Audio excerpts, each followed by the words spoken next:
Assalamualaikum warahmatullahi wabarakatuh. Nama saya Maulida Salsabila Rohmatin dari kelas BSA 4B. Di sini saya akan menjelaskan tentang peristiwa tutur dan tindak tutur. Langsung saja pada pembahasan.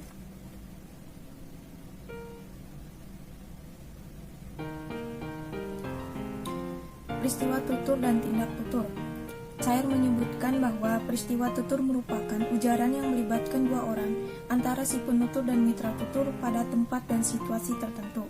Peristiwa tutur lebih menekankan pada siapa yang berbicara, sedangkan tindak tutur menekankan pada makna dari tindakan dalam tuturannya. Tindak tutur itu merupakan proses komunikasi dan gejala individual yang bersifat psikologis. Dalam kehidupan sehari-hari, manusia pastinya akan melakukan peristiwa tutur dengan tujuan pasti antara si penutur dan mitra tutur sama-sama mendapat informasi. Kemudian lanjut, macam-macam tindak tutur. Austin membagi tindak tutur ke dalam 3 macam tindakan, yaitu tindak lokusi, ilokusi, dan perlokusi. Yang pertama, tindak lokusi atau locutionary act merupakan tindakan menginformasikan atau menyatakan sesuatu, the act of saying something. Yang kedua, tindak illocutionary act merupakan tindakan menghendaki mitra tutur melakukan sesuatu, the act of doing something. Yang ketiga, tindak perlocutionary act merupakan tindakan memberikan pengaruh kepada mitra tutur atau menghendaki adanya reaksi atau efek atau hasil tertentu dari mitra tutur, the act of affecting someone. Selanjutnya, perbedaan makna tindak tutur lokusi dan tindak tutur ilokusi. Makna tuturan yang disampaikan biasanya adalah sebuah fakta atau keadaan yang sebenarnya. Ini dalam tindak tutur lokusi. Informasi yang disampaikan adalah yang sebenarnya. Tindak tutur lokusi tidak mengandung makna tersembunyi di balik tuturannya dan tidak menghendaki adanya suatu tindakan atau efek tertentu dari mitra tuturnya. Karena tindak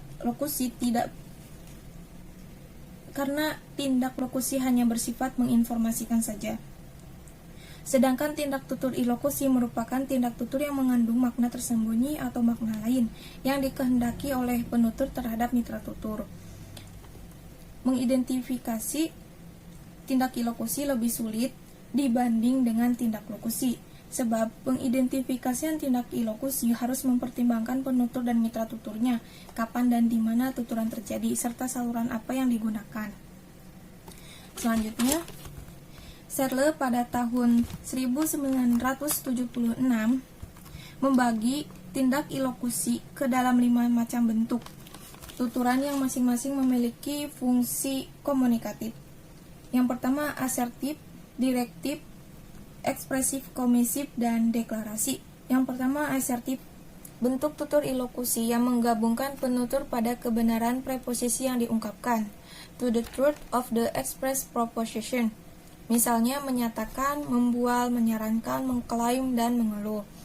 Yang kedua, direktif.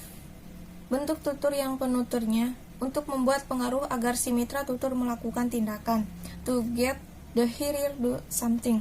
Misalnya memerintah, memesan, menasihati, memohon, dan merekomendasi.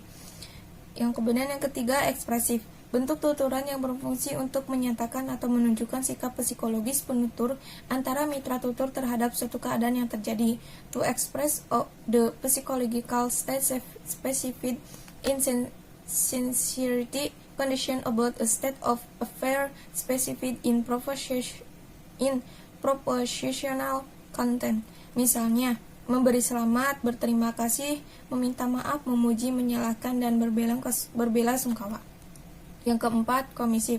Suatu tindakan ilokusi untuk membuat pembicara untuk melakukan sesuatu, to commit the speaker again in varying degrees to some future course of action. Misalnya, berjanji menawarkan sesuatu, bersumpah, dan menahan diri melakukan sesuatu. Deklarasi, bentuk tutur yang menghubungkan atau mengaitkan isi tuturan dengan kenyataannya, brings about the correspondence between the propositional content and reality. Misalnya memecat, berpasrah, membaptis, mengucilkan, memberi nama, mengangkat, dan menghukum. Kemudian ada 2 jenis tuturan menurut John Langshaw dalam buku How to Do Things with Words. Yang pertama konstatif dan yang kedua performatif. Yang pertama konstatif. Konstatif menyatakan pernyataan berkaitan dengan kebenaran dan menggambarkan baik itu yang sudah terjadi di masa lalu. Maksudnya diceritakan saja. Contohnya, pencurinya orang itu. Tuturan tersebut merupakan tuturan seorang saksi di pengadilan, namun punya konsekuensi penilaian benar atau salah pada isi tuturannya. Kemudian yang kedua performatif. Tuturan yang memperlihatkan bahwa suatu perbuatan telah diselesaikan pembicara dan bahwa yang mengungkapkannya berarti perbuatan itu diselesaikan saat itu juga. Dan cenderung penutur itu ada dan itu fakta karena dia itu pelakunya. Serta performatif itu tindakan bukan pernyataan.